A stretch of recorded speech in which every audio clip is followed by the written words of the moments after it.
Welcome sa Cloudy Movie Recap. Ang pelikulang ikukwento natin ngayon ay ang Predator Killer of Killers. Halina't simulan na natin. Ang pelikula ay nagsisimula sa daigdig noong bandang taong 841 AD. Isang babaeng mandirigma na nagngangalang Ursa ang namumuno sa kanyang mabangis na hukbo sa digmaan laban sa mga tribong Krevich. Sinabi ng kanyang anak na si Anders na matutuwa ang kanilang mga mandirigma sa pag-uwi dahil mas marami silang ginto kaysa sa kaya nilang buhatin. Pagkatapos ng labanan, pinaalalahanan ni Ursa ang kanyang anak na hindi sila lumalaban para sa ginto kundi dahil buhay pa ang kanilang mga kaaway. Nais niyang duguan ng kanyang anak ang kanyang sibat ngayong gabi. Pagdating nila sa lupaing Krevich, sinalubong sila ng libo-libong palaso, ngunit sa kabila nito, sila pa rin ang nanag. Pinatay ni na Ursa at ng kanyang mga mandirigma ang lahat ng mga tribong Krevich maliban sa isa, na iniwan nilang buhay para tanungin. Sinabi ni Ursa na hinahanap niya ang kanilang pinuno, ang hepe na si Zoran. Nang tumangging magsalita ang tribong Krevich, agad siyang dumaan sa pagpapahirap at halos ilabas ang lamang loob ng lalaki. Dahil dito, napilitang aminin ng lalaki na nagtayo si Zoran ng isang napakalaking kuta sa malayong silangan, sa itaas ng lawa ng Loga. Matapos makuha ang sagot, ibinigay ni Ursa ang kanyang palakol sa anak na si Anders para tapusin ng maaway ng buhay ng lalaki. Ngunit sinabi ng bihag na hindi siya makakarating sa langit kung papatayin niya ang isang bihag na walang laban, kaya't natakot si Anders. Dahil dito, si Ursa na mismo ang kumuha ng palakol at siya na ang pumatay sa lalaki. Tinitigan niya ang anak ng may pagkadismaya dahil hindi pa rin siya handang maging isang tunay na Viking. Pagsapit ng gabi, inutusan ni Ursa ang kanyang mga mandirigma na magpahinga para sa susunod na laban. Naupo siya sa tabi ng kanyang anak upang isalaysay ang nangyari sa kanyang lolo, ang ama ni Ursa na si Haring Einar. Sinabi niyang sinalakay ni Zoran ang kanilang lupain at tinalo sila, iniwang halos patay si Haring Einar. Nagmakaawa si Einar kay Zoran na siya na lamang ang patayin at huwag galawin si Ursa. Ngunit para magturo ng leksyon, sinabi ni Zoran na mamamatay si Ursa sa kanyang kamay, o siya ang mamamatay sa kamay ni Ursa. Inutusan ni Einar ang kanyang umiiyak na anak na patayin siya at maghayganti. Kinabukasan, pinangunahan ni Ursa ang kanyang mga mandirigma sa kuta ni Zoran, at nagsimula ang digmaan. Pinatunayan ni Ursa ang kanyang pagiging mabagsik na mandirigma, hindi siya gumagamit ng espada kundi mga kalasag lamang. Pinatay niya ang 12-dosenang mandirigma mag-isa. Bagamat kakaunti ang kanyang tauhan, hindi sila natakot sa dami ng tauhan ni Zoran dahil sa kanilang husay sa pakikipaglaban. Sa wakas ay nakapasok si Ursa sa kastilyo ni Zoran. Pinaligiran nila ito para patayin siya, ngunit tinawanan sila ni Haring Zoran at sinabing kaya namatay ang kanyang ama ay dahil sa kanyang kaduwagan. Habang nagsasalita pa si Zoran, biglang pinugutan siya ni Anders mula sa likod gamit ang kanyang sibat. Ngunit biglang isang hindi kilalang puwersa ang tumama kay Anders at inihagis siya palayo. Lumabas mula sa wala ang isang predator at sinimulan nitong atakihin sina Ursa at ang kanyang hukbo.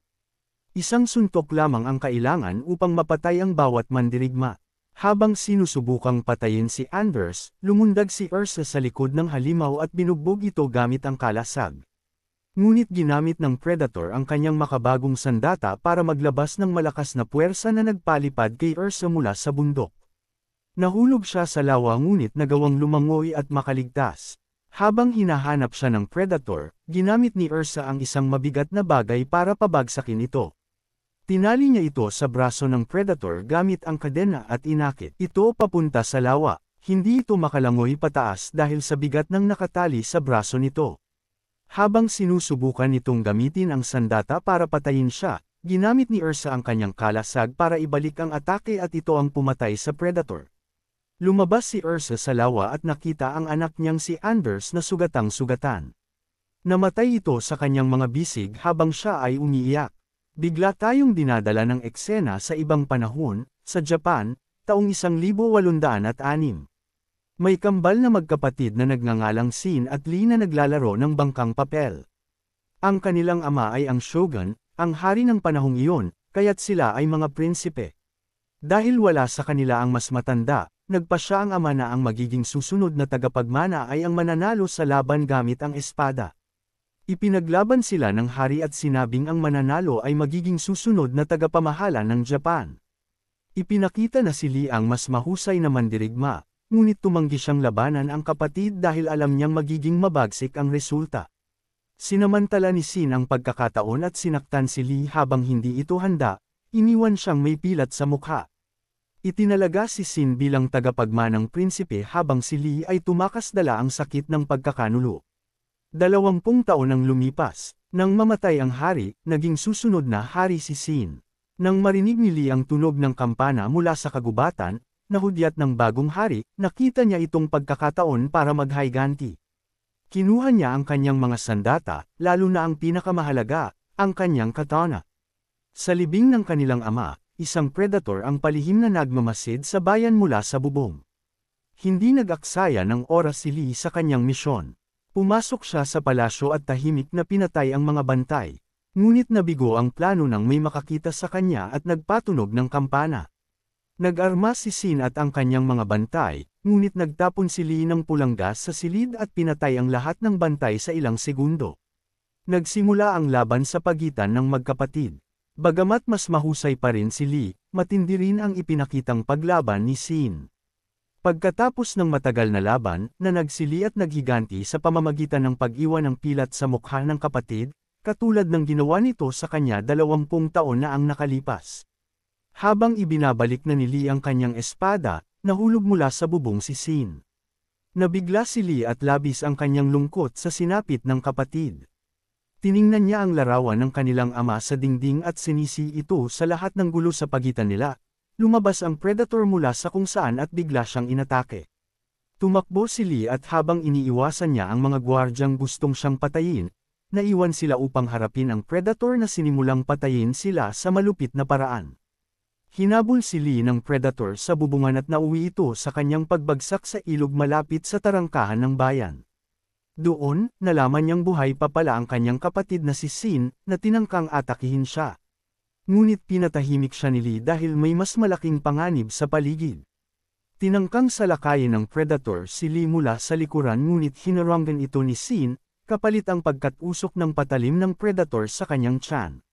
Nagdesisyon ang magkapatid na magkaisa upang labanan ang predator, ngunit daw sila sa lakas nito.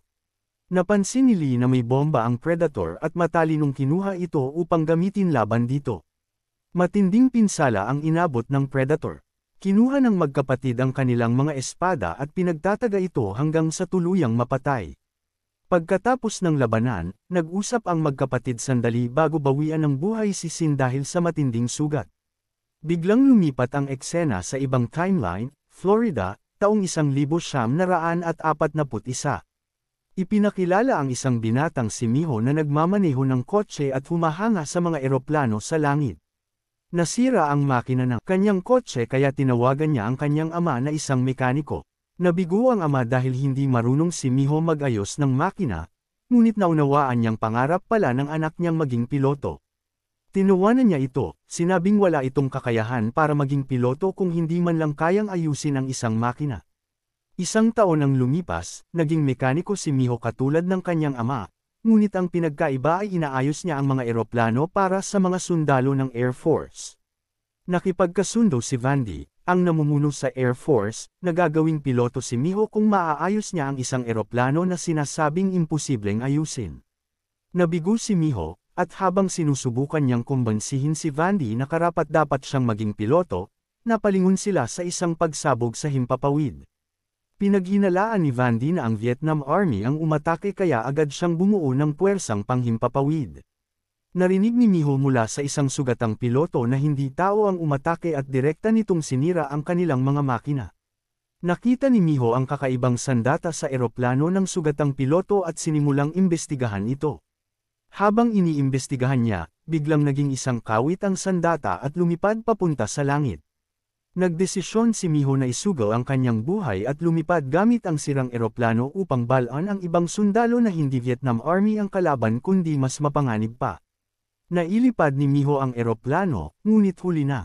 Lumitaw ang Predator sakay ng isang napakalaking jet at inatake ang mga piloto sa pamamagitan ng kanilang mga makina. Binalaan ni Miho si Vandy na umatras na sila, ngunit hindi ito nakinig. Pinatay ng Predator ang lahat ng piloto, at tanging sina Vandy at Miho na lang ang natira. Sinabi ni Miho kay Vandy na nakikita ng Predator ang kanilang eroplano sa pamamagitan ng makina nito, at ang tanging paraan para makalaban sila ay patayin ang mga makina. Nagpasya si Vandy na magsakripisyo para bigyan ng oras si Miho. Nakayanan ni Miho na tamaan ang sasakyang panghimpapawid ng Predator ngunit hindi ito sapat para pabagsakin ito. Matalinong nilinlang ni Miho ang Predator sa hangganan ng kalaban at habang pinaputukan siya ng mga sundalong Vietnamese, iniwasan niya ito at tumama ang mga bala sa spaceship ng Predator na siyang Sam Ire dito. Makalipas ang ilang buwan, nagbalik si Miho sa pagiging mekaniko. Ngunit bigla niyang narinig ang malakas na ingay sa labas ng kanyang Collier. Paglabas niya, hinarap siya ng isang napakalaking spaceship ng Predator at inagaw siya. Nagising si Miho sa loob ng spaceship at nakita ang napakaraming Predator sa paligid. Nilagyan siya ng kwelyo sa leeg at itinapon sa kulungan kung saan natuwa siyang makitang may ibang tao pa roon.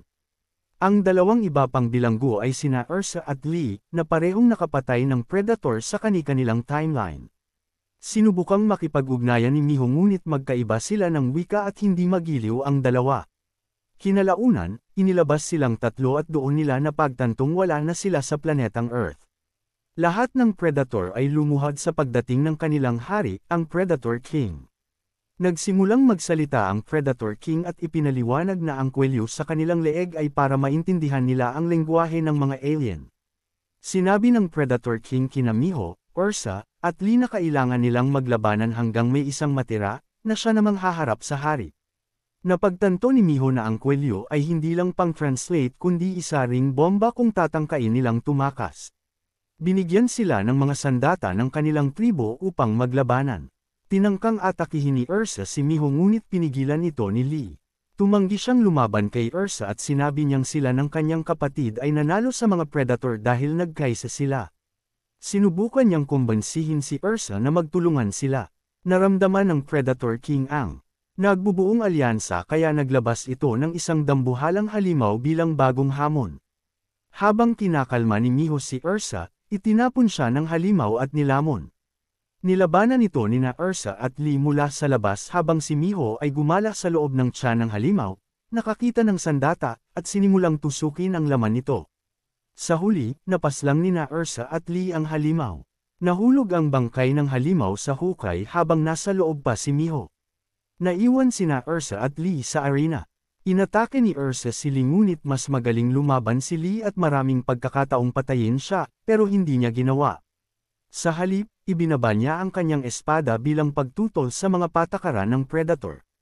Hindi kinayang saktan ni Ursa ang isang walang laban kaya ibinaba rin niya ang kanyang sandata. Nagpasya ang Predator King na pasabugan ang kanilang ulo gamit ang kwelyo ngunit biglang lumabas si Miho dala ang isang remote at tinanggal ang mga kwelyo nila. Sumama sina Ursa at Lee kay Miho sa sasakyan at sinubukang tumakas palabas ng planeta. Ngunit pinigilan sila ng Predator King gamit ang kanyang sandata. Nagkaisa silang tatlo para labanan ito, si Lee ang umatake gamit ang espada, si Ursa ang depensa gamit ang kalasag, at si Miho ang lumipad ng spaceship gamit ang kanyang karanasan bilang piloto. Habang pinapagana ni Miho ang spaceship, tumakbo sina Lee at Ursa papasok ngunit sa proseso, naputol ang braso ni Lee dahil sa sandata ng Predator King. Nagpasya si Ursa na magsakripisyo para bigyan ng oras sina Miho at Lee na makatakas. Inutusan ng Predator King ang kanyang mga tauhan na sumakay ng spaceship dahil sila'y maghahanap muli.